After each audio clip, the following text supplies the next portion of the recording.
Hello guys, हम पढ़ने वाले इंटर क्लास एनसीईआरटी का मोस्ट आईएमपी डेरिवेशन जो चैप्टर नंबर 4 से लिया गया है। और चैप्टर नंबर 4 से ये डेरिवेशन लिया गया जिसका नाम है, देखिए, साइक्लोट्रॉन का सिद्धांत एवं कार्यविधि का संक्षिप्त विवरण दीजिए तथा इसकी सीमाओं का उल्लेख कीजिए। इसकी सीमाएं भी आपको लिखनी है, 5 नंबर में आता क्वेश्चन काफ़ी, तो देखिए काफ़ी ईजी है। तो पहले हम जानते हैं कि साइक्लोट्रॉन है क्या।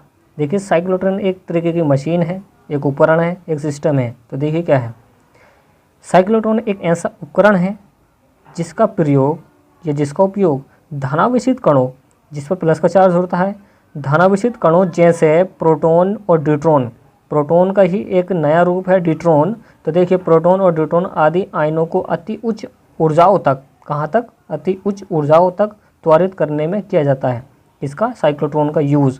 तो देखिए काफ़ी इजी है। ये एक ऐसा उपकरण है जो धनावेशित कणों जैसे प्रोटॉन और ड्यूट्रॉन को आदि उच्च ऊर्जाओं तक इनको त्वरित करने में इसका यूज किया जाता है। त्वरित का मतलब है कि एकदम से ही किसी चीज़ की अभिक्रिया को बढ़ा देना, त्वरित कर देना होता है। ओके, देखिए इसका सिद्धांत क्या, प्रिंसिपल क्या है फ्रेंड्स।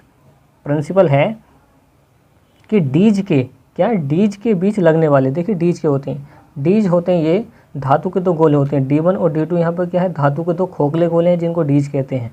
तो देखिए, डीज के बीच लगने वाले प्रतिवर्ती विभवांतर, इसमें एक विभवांतर उत्पन्न होगा, वोल्टेज प्रतिवर्ती विभवांतर की रेडियो आवृत्ति, जो इसकी आवृत्ति होगी डीज के अंदर आवेशित कण के, डीज के अंदर जो आवेशित कण हैं उनके कण के परिक्रमण की आवृत्ति के बराबर होनी चाहिए। तो ये सिद्धांत है, ऐसा होना चाहिए तब ये काम करेगा। ओके, आवृत्ति के बराबर होना चाहिए। तो फ्रेंड्स ये काफ़ी आसान था कि साइक्लोट्रॉन है क्या, उसका प्रिंसिपल क्या है, सिद्धांत क्या है। अब देखिए इसका विस्तार से इसकी स्ट्रक्चर के बारे में समझते हैं फ्रेंड्स।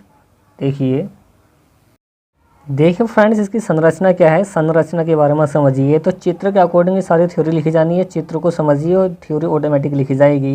देखिए, माना D1 और D2, ये जो D1 और D2 है इस चित्र में देख रहे हैं आप, यहाँ से ये अलग सिस्टम है, ये अलग है। तो D1 और D2 ये धातु के दो खोखले गोले होते हैं। कैसे होते हैं फ्रेंड्स, धातु के दो खोखले गोले होते हैं जिन्हें डीज कहते हैं। क्या कहते हैं हम, डीज कहते हैं। यह बहुत कम दूरी, मतलब काफ़ी कम दूरी पर, यहाँ पे इसके बीच में बहुत ना के बराबर दूरी होती है, कम दूरी या कम अंतराल पर रखे जाते हैं। तो मिला के रखे जाते हैं, जो काफ़ी कम दूरी होती है, अल्प अंतराल कह सकते हैं इसको। तथा इन दोनों के साथ क्या होता है, एक उच्च आवृत्ति का प्रतिवर्ती वोल्टेज या प्रतिवर्ती स्रोत यहाँ से जोड़ दिया जाता है। क्या कर दिया जाता है, इसको कनेक्ट कर दिया जाता है, जोड़ दिया जाता है। तथा इन डीजों के चारों ओर एक चुंबकीय बल उत्पन्न हो जाता है, चुंबकीय क्षेत्र उत्पन्न हो जाता है या चुंबकीय बल उत्पन्न हो जाता है या किया जाता है, जिसकी दिशा चुंबकीय क्षेत्र की दिशा के लंबवत होगी। तो ये लंबवत का यहाँ पर मार्क लगा हुआ है इस तरीके से, तो चुंबकीय क्षेत्र की क्या हो जाती है, लंबवत हो जाती है। तो इसी टाइप से इस चित्र को देख कर आप ये सारी हिंदी लिख सकते हैं। देखिए, माना D1 और D2 दो धातु के दो खोखले गोले हैं, ये होते हैं जिन्हें डीज कहते हैं। ये बहुत कम दूरी या अल्प अंतराल पर रखे जाते हैं तथा इसके साथ एक उच्च आवृत्ति का प्रतिवर्ती स्रोत जोड़ देते हैं तथा इन डीजों के चारों ओर एक चुंबकीय बल उत्पन्न हो जाता है जिसकी दिशा इसके लंबवत होती है। तो ये इसका स्ट्रक्चर था, वो काफ़ी आसान तरीके से इसको समझाया जा रहा है और लिखा गया है।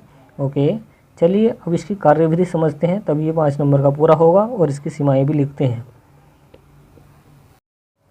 देखिए फ्रेंड्स, इसकी वर्किंग समझिए, कार्यविधि। माना m द्रव्यमान का एक कण है। तो देखिए, कोई भी कण हो जिसका द्रव्यमान तो m हो गई, कोई ना कोई द्रव्यमान होगा, कोई ना कोई वेट होगा उसका, जिस पर प्लस की चार्ज उपस्थित है, प्लस की आवेश उपस्थित है, वह उच्च आवृत्ति से, देखिए माना कोई कण है, इस सिस्टम में कोई कण है, ठीक, जिस पर प्लस की चार्ज उपस्थित है। तो प्लस की चार्ज यहाँ से वोल्टेज से प्लस की चार्ज निकलेगा, प्लस की चार्ज उपस्थित है, वह उच्च आवृत्ति, ये उच्च आवृत्ति प्रतिवर्ती स्रोत से यहाँ से निकल कर आता है। तो निकलता है और वो उसका जो मतलब क्या है, विवेक से गति करता है। तो देखिए यहाँ पे घूम रहा है विवेक से, यहाँ पे ये जो रेड कलर से दिखाई दे रहा है, ये विवेक से यहाँ पे गति कर रहा है। विवेक से क्या, D2 की ओर, कहाँ की ओर, D2 की ओर। तो इस तरीके से D2 की ओर क्या गति करता हुआ आ रहा है, कहाँ को आ रहा है, ये D2 की ओर गति करता हुआ आता है। और D2 क्या है, एक ऋणावेशित है, ये जो खोखला गोला ये ऋणावेशित है। ओके, और इसमें देखिए R वृत्ताकार पथ पर गति करता है। तो इसकी हमने त्रिज्या मान लिया है, क्या, R, इस डीजो की जो त्रिज्या होगी क्या, R होगी। तो R वृत्ताकार पथ पर गति करता है।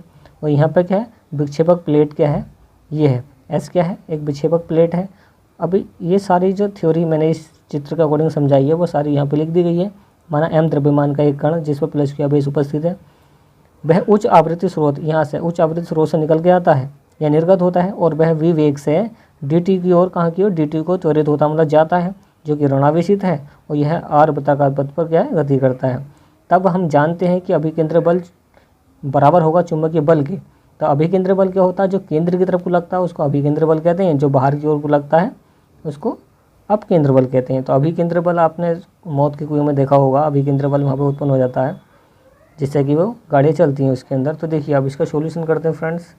सॉल्यूशन में काफ़ी इजी है। तो अभिकेंद्र बल आप जानते हैं क्या होता है। देखिए फ्रेंड्स, इसके सॉल्यूशन में क्या है कि अभिकेंद्र बल क्या होता है, जो केंद्र की तरफ को लगता है उसको अभिकेंद्र बल कहते हैं। और अभिकेंद्र बल होता है F बराबर mv² बटा क्या होता है r। और यहाँ पे चुंबकीय बल का मान रखते हैं। चुंबकीय बल F बराबर क्या होता है QVV, जो लोरेंज बल से आता है निकल के, तो F बराबर एक आता है QVV।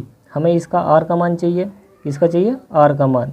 तो देखिए यहाँ पे mv² है, क्या है, mv², ये बटे में इसकी गुणा में जाएगी तो QVVr। अब गुणा की संख्या बराबर में बटे में आती है, इस r का मान चाहिए हमें, तो r को अकेला छोड़ो। तो यहाँ पे mv² के बटे में, ये सारा तीनों गुणा में है तो गुणा की संख्या बराबर में कहाँ आएगी, बटे में। तो mv² के बटे में कौन आ जाएगा, QVV। तो एक पावर से इसकी एक पावर खत्म, b की क्या खत्म हमारे पास पावर। देखिए r बराबर यहाँ से क्या आ जाएगा, यहाँ से क्या बचा, यहाँ से बचा ऊपर mb और नीचे क्या बचा, QB, क्या बचा, QV। तो ये हमारे पास क्या आ गई, ये हमारे पास आ गई इसकी त्रिज्या, किसकी, वृत्ताकार पथ की त्रिज्या। जहाँ लिख सकते हैं, जहाँ b क्या है, b क्या है, वेग है, v क्या है, वेग है, m क्या है, द्रव्यमान है, कण का द्रव्यमान है इसका, जो कण इसमें घूम रहा था, और b क्या है, चुंबकीय क्षेत्र है, क्या है, चुंबकीय क्षेत्र। ओके, और क्या बचा, r क्या है, त्रिज्या है, वृत्ताकार पथ की क्या है, त्रिज्या है, रेडियस है। तो इस टाइप से आप इसका सॉल्यूशन कर सकते हैं। चलिए अब इसकी इंपॉर्टेंट सीमाएं पढ़ लेते हैं, ये पूरा हो जाएगा 5 नंबर का। देखिए फ्रेंड्स कि साइक्लोट्रॉन की सीमाएं क्या है, कि साइक्लोट्रॉन द्वारा अनावेशित कण जैसे न्यूट्रॉन को त्वरित नहीं किया जा सकता। तो देखिए इसका पॉजिटिव क्या था कि साइक्लोट्रॉन किसको करता है त्वरित, धनावेशित कण जैसे कि प्रोटॉन और न्यूट्रॉन को। बट ये अनावेशित कण जिस पर आवेश नहीं है, न्यूट्रॉन को त्वरित नहीं किया जा सकता, इससे साइक्लोट्रॉन से इसको त्वरित नहीं किया जा सकता है।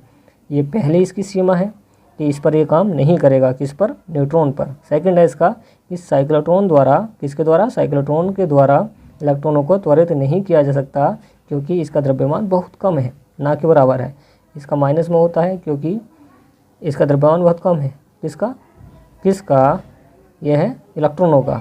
ओके, तीसरी इसकी सीमा है कि साइक्लोट्रॉन द्वारा आवेशित कणों को, किसको, आवेशित कणों को इतने उच्च वेग एक त्वरित नहीं किया जा सकता कि उनका वेग प्रकाश के वेग के तुल्य हो जाए। देखिए अच्छा पॉइंट है, इस साइक्लोट्रॉन द्वारा किसी भी कण को इतनी तेज़ी से त्वरित नहीं किया जा सकता जितना कि प्रकाश की चाल होती है। प्रकाश की चाल कितनी होती है, 3 × 10⁸ मीटर पर सेकेंड। तो इतनी स्पीड से इसको त्वरित नहीं किया जा सकता किसी भी साइक्लोट्रॉन के द्वारा। तो इसकी इंपॉर्टेंट सीमाएं थी और ये 5 नंबर आपके कंप्लीट हुए हैं। उम्मीद है कि आपको वीडियो पसंद आई। वीडियो को लाइक एंड शेयर कीजिए, चैनल को सब्सक्राइब कीजिए। थैंक फॉर वॉचिंग गाइस, मिलते हैं नेक्स्ट वीडियो में।